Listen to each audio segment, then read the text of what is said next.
What's up, everybody? Jason Swenk here, and have another amazing guest. We're going to talk about how to make your agency simple and really avoid the complexity and making sure that you're focused on the right thing so you guys can scale the right way, because there's a lot of ways you can grow your agency, but really want to scale it simply and where it benefits you. So excited to jump into the show. Let's go for it.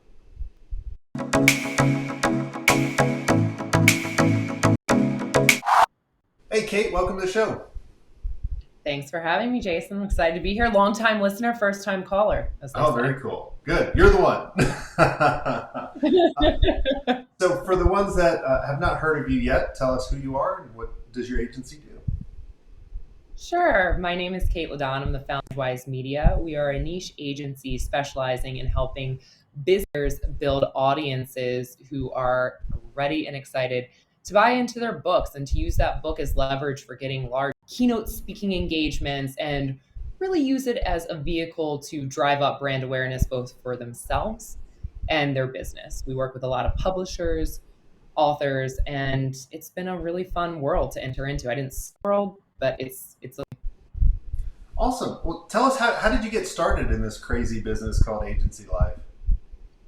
You ready for this? So I'll make it as truncated as possible. I was in marketing with corporate in my young 20s.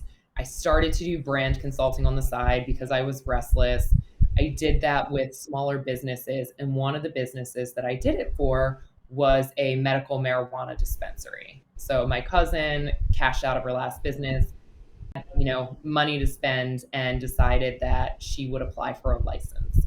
Did it, got it. We branded the dispensary, and we saw a lot of conferences happening in the world, and we wanted to get them out there so they could license their brand. But to do that, we needed to make them a known entity. They had a unique story. These were two women who found a dispensary, one of whom was an Oracle engineer, the other one was a retired OBGYN in their mid 50s with children, suburban moms, professionals who are all of a sudden, for lack of a better word, like slinging pot. I don't even think anybody calls it pot anymore, but just to add some comedic effect to it. And we just thought it was so funny. And so half jokingly, we said one night, we should really like write a book and talk about this wild journey that is entering the world of cannabis. So we found a ghostwriter, self-published a book called High Heels, HEALS, wink, Oh, that's wink. pretty funny. I like that. Yeah. The credit to the writer. Very, very just immaculately done. We got the book out there, hired a publicist. They ended up on the Today Show with Maria Shriver. The website crashed. They started speaking all over the place. And the publicist that got us on the Today Show turned to me and said, "Do you do this for other executives? We have like a roster that really needs this level of engagement." I said, "Absolutely not." And then at the tail end of that year, my accountant sat me down and was like, "Look, you're a consultant. You're only going to grow to a certain point. In very nicer words, do you want to just keep doing that? Or do you want to grow a big girl business?" Again, I say he did not say that to me. It sounds very mansplaining in my version of it. It wasn't. He's so lovely. And I was like, yeah, you're right. I really feel like there's no escaping. Time will always be money if I'm a consultant. Let's do it. And that was that. We were off to the races in early 2020. Oh, that's awesome. I love how I always love everybody's origin story, because most people, it's totally just random, and we just got to look for the signs and going, hey, that actually works, and let me try that out. I was kind of the same way. I was just designing, websites making fun of people, and then I think it was. I remember my dad. I think it was. I never really said this story. My dad was like, "You should go to this one organization. They're like free consultants, and they'll tell you." And I remember them asking me a question. They were going, "Well, how do you make money?" And I was like, "Oh, we design a website." And they're like, "So there's no reoccurring to it?" I'm like, "No."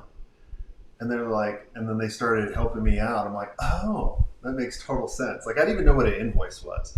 So that's how ignorant I was doing this, at like 22. So yeah, it's like the guy. I mean, I think he actually very much knows, but it's of topic now, so I'll just throw it in there, and then we can talk about other things. But the guy who just sold Wordle for like the low seven figures to New York Times, everybody's playing this game, and I just laughed because this guy is such an entrepreneur story. He's like, My partner really liked a word game. I built a word game for my partner. People kept telling me to like do premium, get ads, put it behind a paywall. And if I was smarter, maybe I would have done it, but I didn't really want to do it. And then I sold it to New York Times. And I was like, a lot of entrepreneurs can relate to that Oh, story. is that the thing I keep seeing? Like All people go over and I the play. place. Like, is it just addictive and people just play it stupid amount of time?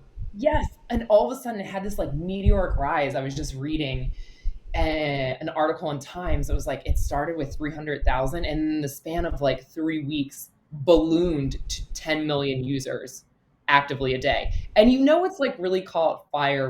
End of the bell curve has reached it and is pressuring like earlier adopters traditionally. So like when my mother-in-law and like my mom are like, "Are you playing Wordle?" I know, like, oh, we've hit critical mass here. That's where we're at. Yeah, it's hit the curve. It's about to go down. It's happening. It's happening. That's awesome. Let's talk about when we know how you started your agency. Let's talk about how have you started making your agency simpler, or what have you really started on that you wish you could kind of go back and tell yourself in the very beginning to focus on? When you start to grow and you're excited people want to work with you, we all raise our hands if you're listening. You've been there. Like, oh, wow, this model or like this offering is viable and I'm getting referrals and I can't keep up with all of the new business. You just start to add more. You have more revenue. So you add more people. And then we call it something here. So we'll add another checklist here and here. And for the first 24 months of this agency, it is truly been a what more can we do? What more can we add? What more can we roll in here? Because more is more. And then, 2 years in, and especially with other smarter, seasoned entrepreneurs around me, you realize that there is a very real reality of growing broke. And that is when your top line revenue is increasing and your expenses are increasing in correlate or even eclipsing a point to where they were. And so while revenue is growing and it's sexy and yay, like I generated 1.3 million and oh, look at me, and you're looking at your P&L statement and that's telling a different story, then you really have to start asking the question, which my accountant posed to me at the beginning of this year, being very frank and vulnerable. If you had to rebuild this business, notwithstanding any kind of historical attachment, would you build it in the same way? And my leadership team and I sat down and we're like, no, we've been making things more complex.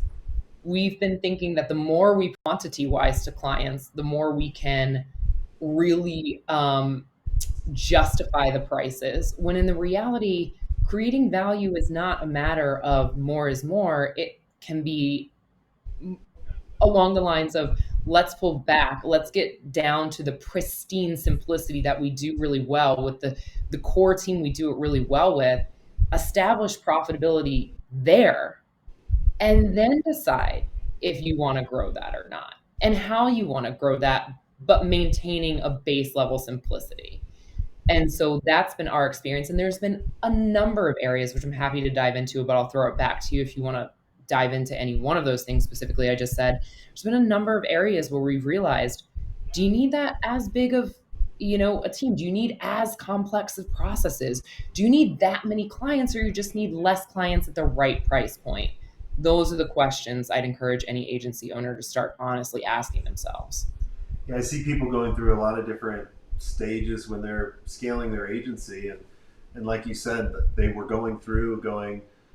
I remember when I was meeting with agency owners many years ago, we used to pride ourselves on how many employees. Oh, we have 50, we have a 50-person team, and we thought, like you were Yeah. saying, that meant, well, if we have 50 people, that means our value is better, and our results should be better, and that's how we would brag. That's how we would compare each other, in the markets that we were in. We'd be like, oh, we're the biggest, but we never said we were the best, right in the very beginning, because we were focused on the wrong things. It was kind of like, in Twitter, where people look at how many followers you have. That is irrelevant.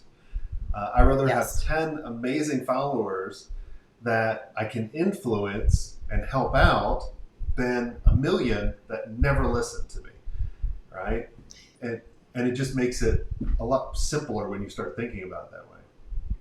It's a truism as tale as old as time, but continues to play out really in all aspects of my life as an entrepreneur, as a person, where it's just you go through this and you realize quality is greater than quantity. And I, and people told me this when I was starting my business.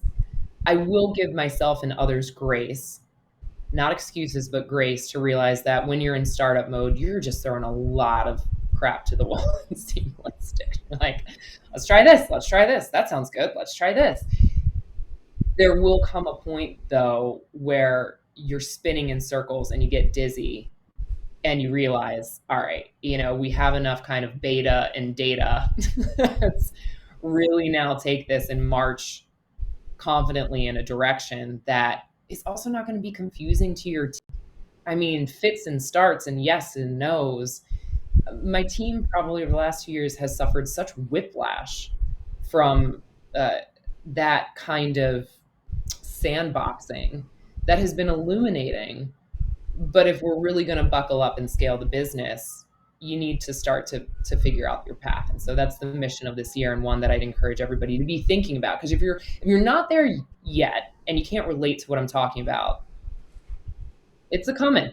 It's a coming for you. Like, Yeah, I'm very sure. I always use the analogy. It's like you're at the Vegas buffet and you're trying everything, and you're going, "Well, Yeah. that made me sick, or that was pleasurable. I'll eat more of that stuff." Yeah. So, what's some things that you started doing to narrow down, make things simple? Like, how is that basically, or like, what did you start saying no to?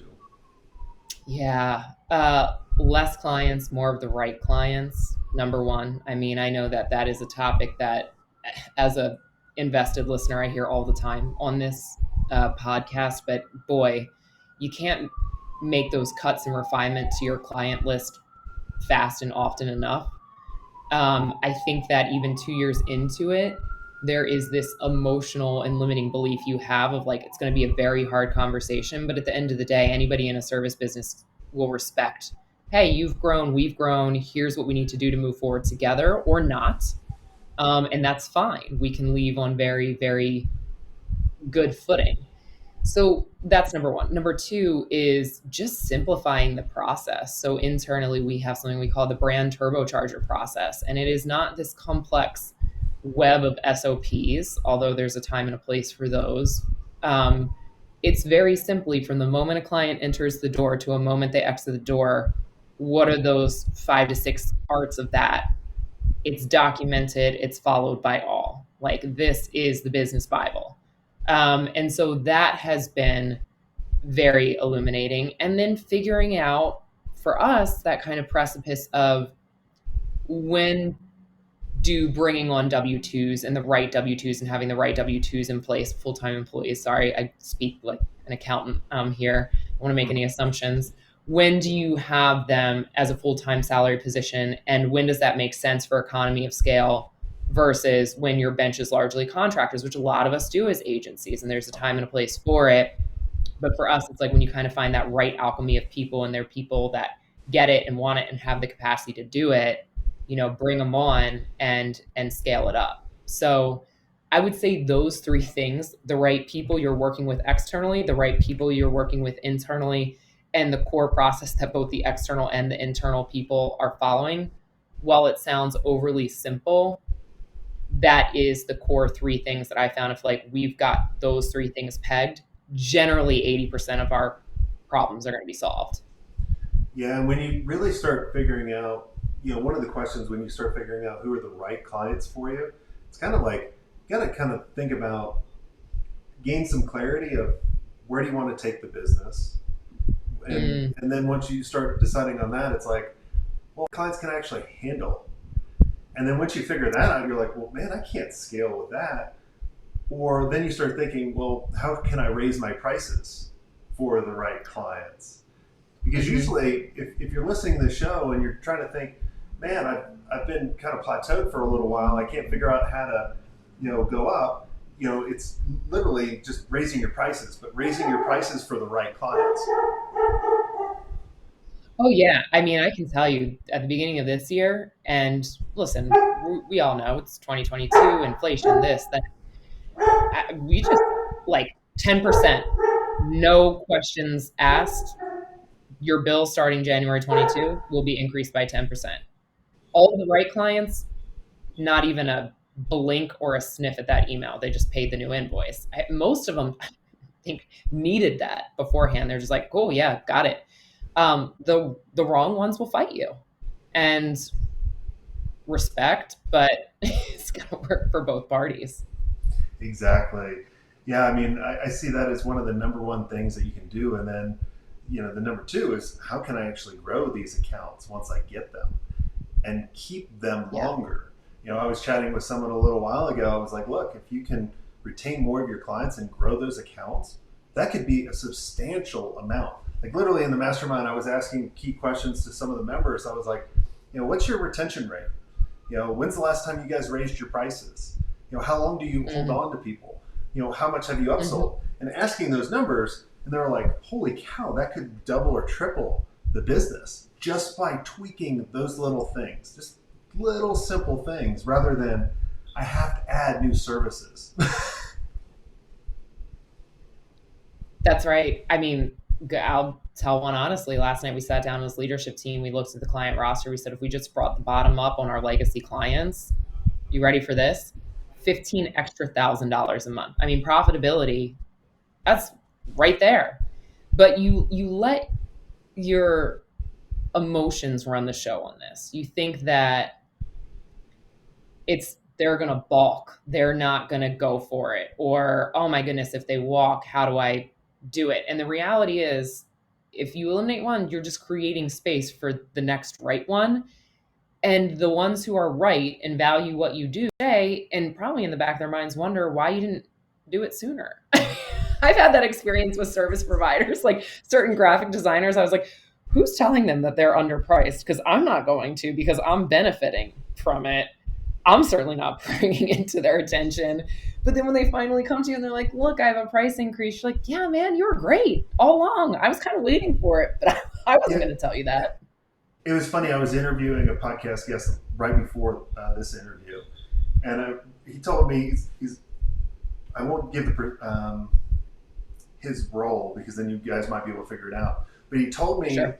his price for his program. And I'm like, oh crap, this is gonna be a horrible interview. And he rocked it. And so after the interview ended, I was like, dude, you need to charge way more because your pricing you told me, I was like, there's no way you know what you're doing. I'm like, I'm gonna waste my Mm, time. This is crazy. And then I'm thinking of um, uh, one of our mastermind members, Dean. We challenged him to raise his pricing for new clients coming in. And I mhm. told him once he gets to 10 at the new price, I want you to look at your existing 10 and raise the price by double on them. And he's like, oh man, I can't do that. We pressured him to do it. He was like, well, we'll probably lose half the clients, half to say yes. I'm like, cool. That means less work for you. You're making the same amount. Every one of them said yes. And they made Ah, 60,000 extra a month. absurd. So you were saying you told him to double like what their current retainer was. Yep. Yeah, yeah. That's what I'm talking about. It's Yeah. amazing. It's so in your head that they're going to walk. And to your point, then if they do, you just cleared the bench for somebody who will be willing to pay it. Exactly. Um, and the same thing happened with my online course. It was floating around there at 747. You know how online digital products are. It's like, it's a seven, it'll convert. And then one day I the spoken as only a marketer can appreciate. I know all of you are like, oh yeah, seven, the convertible number. Um, and then we doubled it. And like in that first month, I had so many sales because people were like, oh, it must be worth that amount of money. And law firms started buying it because it's not just this cheapy little 747 course. It's, to buy a seat for one of our associates is $1,500. I'll probably raise it again. I mean, Yeah. as stated, it's time. But it's a psychological barrier that exists, in my experience, only in your head. If you get out of that, you're going to be amazed at what's on the other side. The secret with 7 is having 7 at the end, not in the very beginning. That's what I found. Yes, that's right. I tried to It's double so down on that stupid, instead too. of just having it. Yeah, It's the last one. I I tried remember to book it psychology. I was looking at all these internet marketers, from like Frank Kern or Jeff Walker or even Tony Robbins. All these people have 7 at the very end.